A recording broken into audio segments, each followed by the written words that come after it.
تو کیا ہوگا، اس نے امانت میں خیانت کی، یعنی کہ اس کا کوئی ایمان نہیں ہے، ٹھیک ہے۔ مسلمانوں کے لیے سب سے اہم چیز جو ہے ایمان ہی تو ہے، اگر ایمان ہی نہ رہا تو باقی کیا رہ جاتا ہے، یعنی کہ مسلمانوں کا ایمان سارا جو یقین ہی ایمان کے اوپر ہے، تو ٹھیک ہے، جو مسلمان جو کہلاتا ہے وہ مسلمان کی ساری جو بنیاد جو ہوتی ہے وہ ایمان کے اوپر ہوتی ہے، یعنی کہ جب اس کا ایمان ہی نہیں رہا تو وہ مسلمان نہیں رہا، ٹھیک ہے، اس کا ایمان ختم ہو گیا تو وہ مسلمان بھی نہیں رہا، ٹھیک ہے۔ اسی طرح آپ صلی اللہ علیہ وسلم نے تاجروں کو ملاوٹ کرنے اور دھوکہ دینے سے منع کرتے ہوئے ارشاد فرمایا، ترجمہ: جس نے ملاوٹ کی وہ ہم میں سے نہیں، یعنی کہ جس نے بھی ملاوٹ کی وہ ہم میں سے نہیں، کس میں سے، یعنی کہ مسلمانوں میں سے نہیں، ٹھیک ہے۔ ایمانداری کے فوائد پڑھ لیتے ہیں جی۔ ایمانداری اگر ہم کرتے ہیں تو اس کے کیا فائدے ہوتے ہیں۔ ایماندار شخص کی ہر کوئی عزت کرتا ہے، لوگ میل جول، لین دین اور کاروبار میں اس پر بھروسہ کرتے ہیں، یعنی کہ جو شخص ایماندار ہوگا تو سب لوگ جو ہے اس کی عزت کریں گے، تو اس کا کیا، لوگوں سے میل جول بڑھے گا، لین دین اور کاروبار میں لوگ ایک دوسرے پہ بھروسہ کریں گے، اعتبار کریں گے۔ ایمانداری سے کاروبار میں برکت اور اضافہ ہوتا ہے۔ ایمانداری سے کیا ہوتا ہے کہ کاروبار اور میں اضافہ ہوتا ہے اور برکت ہوتی ہے۔ ایماندار شخص کو خوشی اور اطمینان کی دولت نصیب ہوتی ہے، کیونکہ جب جو شخص ایماندار ہوتا ہے تو اس کا ضمیر جو ہے وہ مطمئن ہوتا ہے، وہ اس کو پھر خوشی ہوتی ہے، کیونکہ وہ اللہ کی رضا کے لیے سب اچھے کام کر رہا ہوتا ہے، ایمانداری سے کام کر رہا ہوتا ہے، تو اس کو کیا ہوتا ہے، خوشی اور اطمینان کی دولت نصیب ہوتی ہے، ٹھیک ہے۔ اس سے اللہ تعالیٰ بھی خوش ہوتا ہے اور اللہ تعالیٰ ایمانداری کے انعام کے طور پر اسے جنت میں داخل کرتا ہے، یعنی کہ اس کی دنیا بھی مطلب خوشی سے گزرے گی، یعنی کہ دنیا میں بھی اس کو سکون ملے گا، سکون کی دولت نصیب ہوگی، اور اس کی آخرت بھی مطلب اچھی گزرے گی، اللہ تعالیٰ اس کو جنت میں جگہ دے گا۔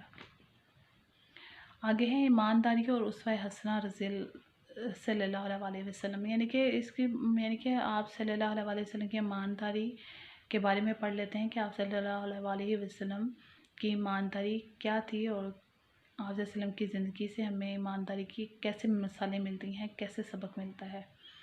ایمانداری تمام انبیاء کرام کی بنیادی خوبی تھی، سارے انبیاء کرام سچے، امین اور دیانتدار تھے، ٹھیک ہے، تمام جو انبیاء کرام تھے ہمارے سچے تھے، امانت دار تھے، ٹھیک ہے۔ اللہ تعالیٰ نے انہیں دین اسلام لوگوں تک پہنچانے کی امانت سونپی تھی۔ اللہ تعالیٰ نے کیا کیا تھا، اپنے نبی کو لوگوں کو دین اسلام کی دعوت دینے کے لیے بھیجا تھا، لوگوں کو ہدایت اور رہنمائی کی باتیں بتانے کے لیے بھیجا تھا، اور انہیں اس امانت کو اچھی سے نبھایا، اچھے سے پورا کیا۔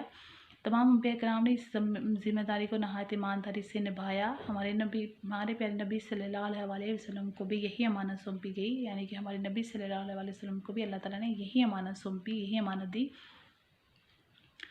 لوگوں نے آپ صلی اللہ علیہ وسلم کو برا بھلا کہا، گالیاں دیں، پتھر مارے، اذیتیں دیں، آپ صلی اللہ علیہ وسلم کو دیوانہ اور جادوگر کہا، آپ صلی اللہ علیہ وسلم کو ہجرت کرنے پر مجبور کیا، یعنی کہ لوگوں نے آپ صلی اللہ علیہ وسلم پر بے انتہا ظلم کیا، برا بھلا کہا، گالیاں دی، پتھر برسائے، اذیتیں دیں، تکلیفیں دیں، آپ کو دیوانہ اور جادوگر کہا، لیکن آپ صلی اللہ علیہ وسلم نے سب کو معاف کر دیا، اور آپ صلی اللہ علیہ وسلم کو یعنی کہ اتنی تکلیف دی کہ ان کو ہجرت کرنے پر مجبور کر دیا گیا، یعنی کہ مکہ سے مدینہ کی طرف آپ صلی اللہ علیہ وسلم نے ہجرت کی، مگر آپ صلی اللہ علیہ وسلم نے ہر طرح کی تکلیف اور مصائب کے باوجود اللہ کا دین پوری ایمانداری سے انسانوں تک پہنچایا۔ آپ صلی اللہ علیہ وسلم نے کیا کیا جی، ان تمام تکلیف کے ساتھ، ان مصائب کے ساتھ جو ہے اللہ تعالیٰ کے دین کو پوری دنیا تک پہنچا دیا۔ وہ جو فرض اللہ تعالیٰ نے آپ صلی اللہ علیہ وسلم پر کو فرض نبھانے کے لیے بھیجا تھا، آپ صلی اللہ علیہ وسلم نے اس فرض کو بخوبی ایمانداری سے جو ہے لوگوں تک پہنچا دیا، لوگوں تک، یعنی کہ وہ اپنا جو دین کی دعوت تھی وہ اس کو پہنچا دیا، دین کی دعوت دے دی لوگوں تک، لوگوں کا مطلب دین کی دعوت دی لوگوں تک، تمام دین کو پہنچا دیا، دنیا کے کونے کونے میں ان کو ہدایت اور رہنمائی کی باتیں بتا دیں، ٹھیک ہے، اور کسی بھی قیمت پر دین کے پیغام کو ذرا سی کمی بیشی نہ کی، ٹھیک ہے، یعنی کہ انہوں نے کسی بھی قیمت پر جی ہے جو دین کا پیغام تھا اس میں ذرا سی بھی کمی بیشی نہیں کی، اپنی طرف سے کچھ ایڈ نہیں کیا، اور نہ اس کو جو اللہ کی تعالیٰ کی طرف سے اس کو ختم نہیں کیا، بلکہ جیسے اللہ تعالیٰ نے آپ صلی اللہ علیہ وسلم پر اپنے پیغام بھیجے تو آپ صلی اللہ علیہ وسلم نے اس کو ایسے ہی لوگوں تک پہنچایا۔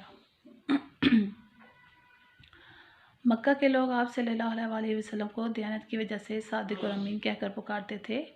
مکہ کے لوگ کیا کرتے تھے؟ آپ صلی اللہ علیہ وسلم کو امانت اور دیانت کی وجہ سے کیا کہہ کے پکارتے تھے؟ صادق، یعنی کہ سچ بولتے تھے آپ صلی اللہ علیہ وسلم، اور امانت دار تھے، امین کہہ کر پکارتے تھے۔ دشمنی کے باوجود اہل مکہ اپنی امانتیں آپ صلی اللہ علیہ وسلم ہی کے پاس رکھتے تھے، یعنی کہ جتنی مرضی دشمنی تھی، لیکن آپ صلی اللہ علیہ وسلم پر لوگوں کو اتنا اعتبار تھا کہ وہ اپنی امانتیں جو تھی آپ صلی اللہ علیہ وسلم کے پاس ہی رکھتے تھے۔ یہاں تک کہ ہجرت مدینہ کے وقت جب انہوں نے حضور صلی اللہ علیہ وسلم کے قتل کا منصوبہ بنایا، تو اس وقت بھی آپ صلی اللہ علیہ وسلم ان کی امانتیں جو ہے وہ آپ صلی اللہ علیہ وسلم کے پاس موجود تھی، ٹھیک ہے۔ ان مشکل حالات میں بھی نبی کریم صلی اللہ علیہ وسلم نے انتہائی دیانت کا مظاہرہ کرتے ہوئے لوگوں کی امانتیں حضرت علی کے سپرد کیں اور کہا کہ لوگوں کی امانتیں انہیں واپس کر کے مدینہ چلے آنا۔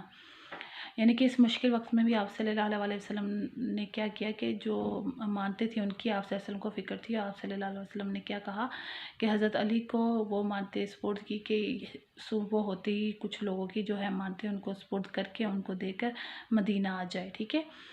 حضور صلی اللہ علیہ وسلم کی ساری زندگی جو ہے ایمانداری کا مکمل نمونہ ہے۔ آپ صلی اللہ علیہ وسلم کی جو پوری زندگی ہے وہ کس کا نمونہ ہے؟ ایمانداری کا نمونہ ہے، ٹھیک ہے۔ اس لیے ہمیں چاہیے کہ ہم حضور صلی اللہ علیہ وسلم کی زندگی کو سامنے رکھتے ہوئے اور آپ صلی اللہ علیہ وسلم کی تعلیمات پر عمل کرتے ہوئے اپنے تمام کام ایمانداری سے سر انجام دیں، تاکہ اس دنیا میں بھی نیک نام ہو سکیں اور کامیابی حاصل کر سکیں اور آخرت میں بھی کامیاب ہو سکیں۔ یعنی کہ ہمیں چاہیے کہ ہم آپ صلی اللہ علیہ وسلم کی زندگی کو سامنے رکھتے ہوئے ویسے ہی سارے کام کریں اور ویسے ہی ایمانداری سے کام لیں جیسے آپ صلی اللہ علیہ وسلم نے ساری دنیا میں ایمانداری سے دین کو پہنچایا، دین کی دعوت دی، اور پھر یہ نہیں کہ صرف دین کی دعوت دی بلکہ زندگی کے ہر معاملات میں آپ صلی اللہ علیہ وسلم نے جس طرح سے ایمانداری سے مظاہرہ کیا، ہمیں بھی چاہیے کہ ہم ویسے ہی اپنی زندگی میں ایمان کو شامل کریں، ایمانداری سے کام لیں، تاکہ ہم دنیا آخرت میں کامیاب ہو سکیں اور ہم جنت میں داخل ہو سکیں، ہم بھی اپنے دنیا اور آخرت میں سخرو ہو سکیں۔ چلے جی، اب ہم اس کا ساتھ ہی اس کا بک ورک کر لیتے ہیں، اس کی خالی جگہ کر لیتے ہیں۔ سب بچے اپنا پیج نمبر 48 جو ہے وہ نکال لیں، ٹھیک ہے۔ سوال نمبر 1 ہے ہمارا، خالی جگہ پور کیجیے۔ نمبر 1 ہے جی، نمبر 1 ہے ایمانداری کے معنی ڈیش کے ہیں۔ ایمانداری کے معنی کیا ہیں؟ ہم پڑھ کے آئے ہیں پیچھے، سچائی اور دیانتداری کے ہیں، ٹھیک ہے۔ سب بچے یہاں کیا لکھیں گے؟ سچائی اور دیانتداری۔ نمبر 2 ہے نبی کریم صلی اللہ علیہ وسلم کے فرمان کے مطابق جو شخص امانت دار نہیں، اس کا کوئی ڈیش نہیں، یعنی کہ جس شخص کے پاس امانت نہیں ہے اس کا کیا نہیں ہے؟ ایمان نہیں ہے، ٹھیک ہے۔ یہاں سب بچے ایمان لکھیں گے، ٹھیک ہے۔ یہ 2 ڈاٹ ہے، اس کا کوئی ایمان نہیں۔ آگے نمبر 3 ہے انبیاء کرام کی بنیادی خوبی تھی، وہ کیا تھی؟ ایمانداری تھی۔ انبیاء کرام کی بنیادی خوبی ڈیش تھی، کیا تھی؟ ایمانداری۔ سب بچے یہاں کیا لکھیں گے؟ ایمانداری۔ نمبر 4 ہے ایماندار شخص کی ہر کوئی ڈیش کرتا ہے، کیا کرتا ہے؟ عزت کرتا ہے۔ یہاں سب بچے عزت لکھیں گے، ٹھیک ہے۔ سب بچے یہاں کیا لکھیں گے؟ عزت۔ نمبر 5 ہے ایمانداری سے کاروبار میں اضافہ اور ڈیش ہوتی ہے، کیا ہوتی ہے؟ ایمانداری سے کاروبار میں کیا ہوتا ہے؟ اضافہ ہوتا ہے اور برکت ہوتی ہے۔ یہاں سب بچے کیا لکھیں گے؟ برکت، ٹھیک ہے۔ آگے جی، جس نے ڈیش کی وہ ہم میں سے نہیں، جس نے کیا کی؟ ملاوٹ کی، جس نے ملاوٹ کی وہ ہم میں سے نہیں، ٹھیک ہے۔ سب بچے یہاں کیا لکھیں گے؟ ملاوٹ۔ چلے جی، انشاءاللہ ملتے ہیں اس کے بک ورک، یہ تو ہمارا بک ورک، اب ہم کریں گے اس کا کاپی ورک، جو کہ آپ کاپی پہ کریں گے۔ اس کے پارٹ 2 میں آپ کو اس کا کاپی ورک کرواؤں گی۔ اپنا خیال رکھیے گا، اللہ حافظ۔